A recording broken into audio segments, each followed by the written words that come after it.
사랑하는 은혜와 진리 장로교회 교우 여러분, 어젯밤도 평안하셨습니까? 오늘도 하나님의 백성으로 부름받은 자답게 하나님의 뜻을 따라 살아가는 저와 여러분이 되시기를 주님의 이름으로 축원합니다. 오늘 새벽에 만나 본문은 출애굽기 20장 18절에서 20절입니다. 출애굽기 20장 18절에서 20절을 제가 읽어드리겠습니다.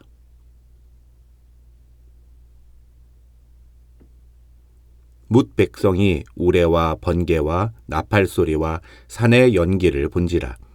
그들이 볼 때에 떨며 멀리 서서 모세에게 이르되 당신이 우리에게 말씀하소서 우리가 들으리이다.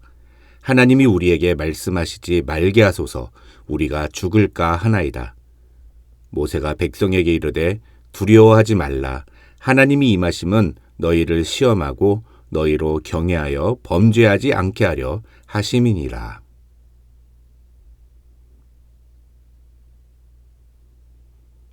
출애굽기 20장을 통해 우리는 10계명을 배웠습니다. 이 10계명 10계명은 다음과 같이 셋으로 나눌 수 있습니다. 먼저 1계명부터 4계명은 하나님의 백성들은 하나님의 방법으로 하나님을 섬겨야 한다는 것입니다. 그 다음 5계명부터 7계명은 하나님의 백성은 하나님의 마음으로 사람을 섬겨야 한다는 것이고, 마지막으로 8계명부터 10계명은 하나님의 사람은 자신의 만족이 아니라 하나님의 나라를 위해 살아야 한다는 것입니다. 그런데 여러분, 퀴즈를 하나 내겠습니다. 하나님이 이 10계명을 주실 때 모세만 따로 불러서 10계명을 주셨을까요? 아니면 이스라엘 백성들이 모두 보는 앞에서 주셨을까요?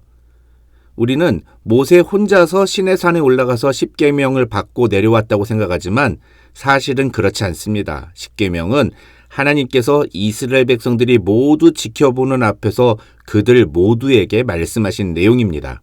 오늘 본문 18절과 19절이 바로 그런 상황을 묘사해주고 있는 것입니다. 여러분, 이 장면을 여러분의 머릿속으로 한번 그려보십시오. 거룩하신 하나님이 우레와 번개와 나팔 소리와 연기로 산에 임하셨습니다. 그리고 하나씩 하나님의 백성들이 지켜야 할 계명들을 말씀하십니다. 그 상황 자체가 얼마나 경외롭습니까? 그런데 이런 말로 형언할 수 없는 경외로움 앞에 인간이 서게 되면 누구나 느끼는 감정이 있습니다. 바로 두려움입니다.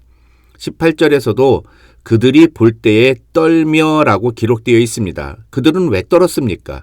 19절에서 이스라엘 백성들은 우리가 죽을까 하나이다 라며 그 이유를 말합니다.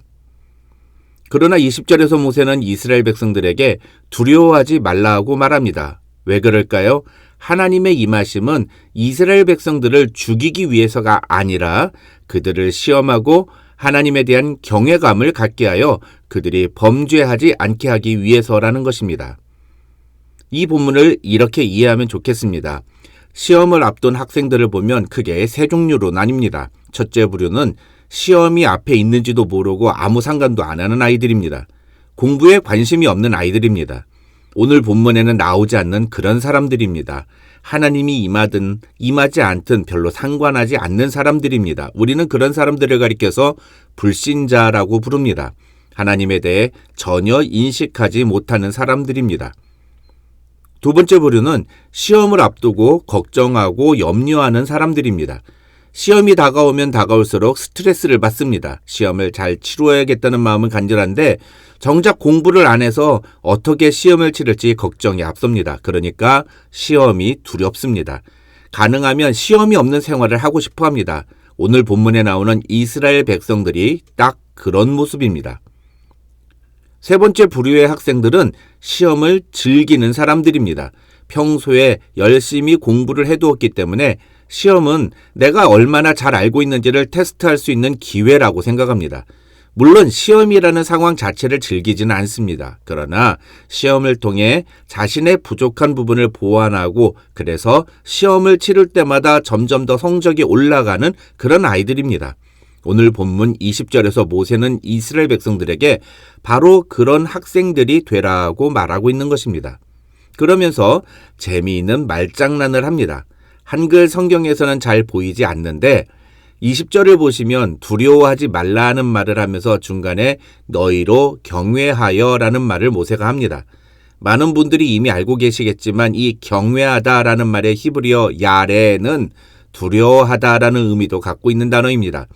그러니까 20절을 다시 풀어서 설명하면 두려워하지 마라. 하나님이 임하시면 너희를 시험하시고 너희가 하나님을 두려워하여 범죄하지 않게 하려 하심이니라, 이런 뜻입니다. 다시 말해서 죽을지도 모른다는 두려움은 버리고 하나님의 존재에 대한 두려움을 가지고 살라 하는 뜻입니다.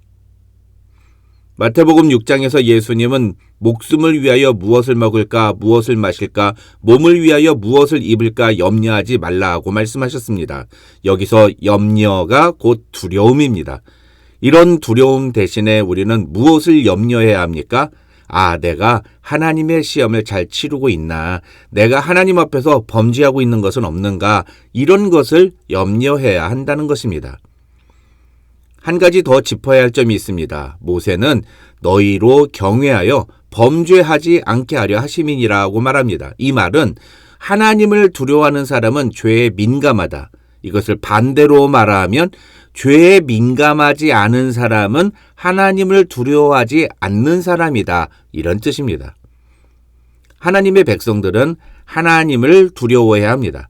하나님을 두려워할 때 하나님의 말씀대로 살아가게 됩니다. 그렇게 하나님을 두려워하며 살아가는 인생은 하나님의 임재가 두렵지 않습니다. 오히려 하나님을 만나는 자리가 즐겁고 기쁘고 감사가 가득한 잔치와 교제의 시간이 됩니다.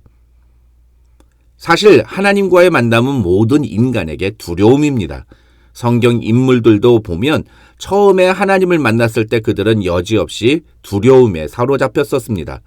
모세도 처음 하나님을 만났을 때 두려움에 얼굴을 가렸고, 이사야 선지자는 높이 들린 보좌에 앉으신 여호와 하나님을 보았을 때 화로다 나여 망하게 되었다라고 말하기도 했습니다.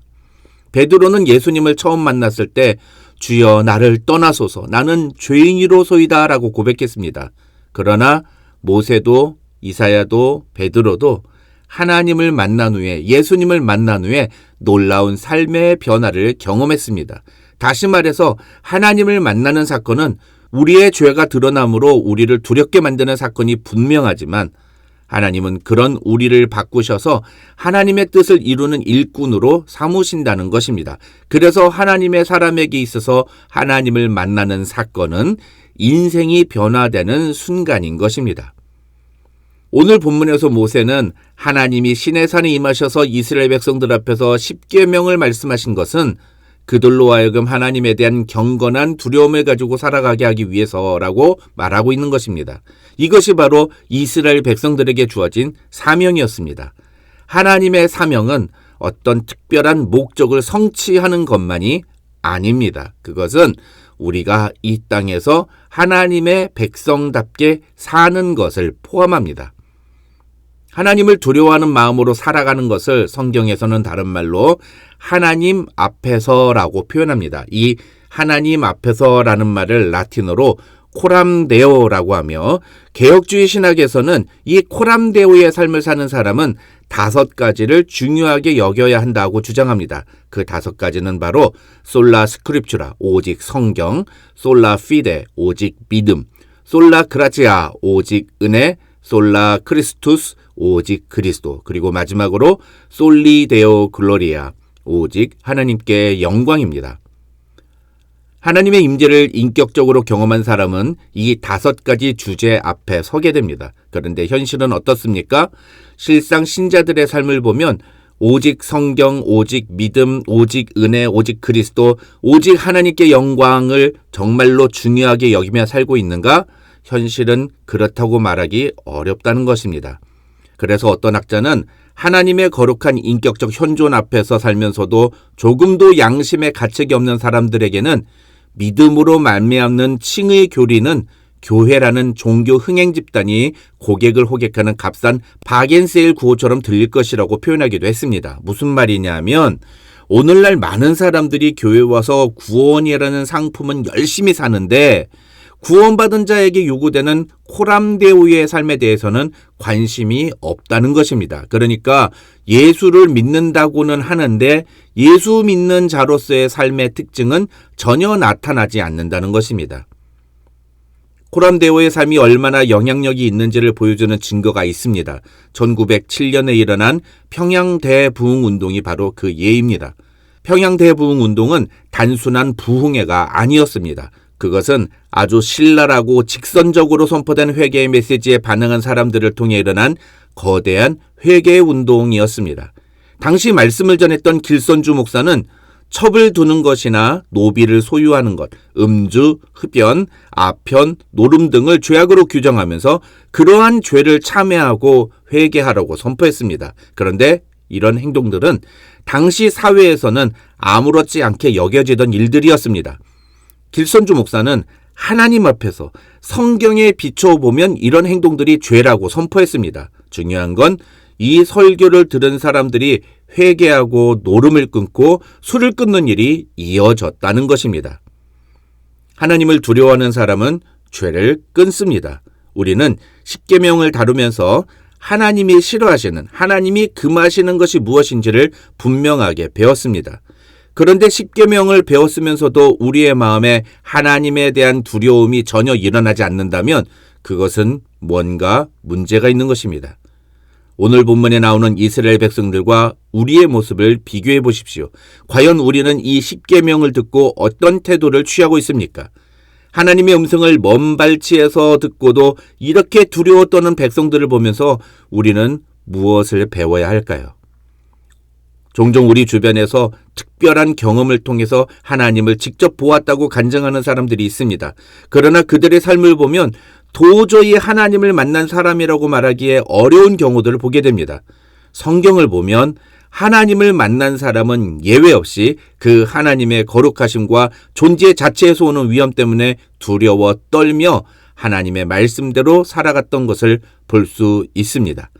마태복음 12장 33절에서 예수님은 나무도 좋고 열매도 좋다 하든지 나무도 좋지 않고 열매도 좋지 않다 하든지 하라. 그 열매로 나무를 아느니라고 말씀하셨습니다. 하나님을 만난 사람들은 그들의 삶으로 드러나게 되어 있습니다.